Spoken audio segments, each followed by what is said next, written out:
In this tutorial, we'll show you how to work with table and column aliases. Aliases simplify table references and improve readability during the modeling process. Aliases are especially useful when you prefer friendly, easy-to-recognize names instead of technical names. These aliases are also reflected in the target subscriber, making the data structure easier to understand. To start editing a table alias, double-click on the desired entity to work with. Click on Change to enter the entity's edit mode. In the Table Relations list, you can identify the column that is named Table Alias.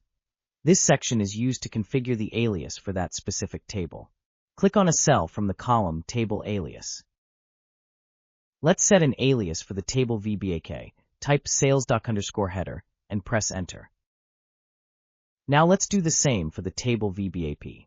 Again, click on the Table Alias section and type the desired alias. For this example, we will give the VBAP table the alias sales_OC_item.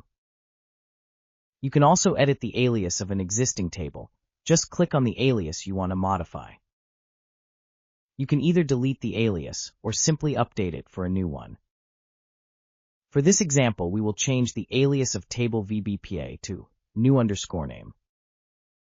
Similarly, you can add or edit the table description by following the same steps. Simply click on the table description and type the desired text. Now, to edit a column alias, follow a similar process. In the Domain Field List and Customizing section, go to the Field Alias column and click the alias you want to add or modify. Enter the desired alias for the selected field and press Enter. The new alias will then be saved for that column. You can repeat this process for any alias you want to modify. Keep in mind that aliases cannot include special characters. Only letters, numbers, and underscores to replace spaces are allowed. Once you finish customizing your table aliases, click Save Customizing to save the configuration.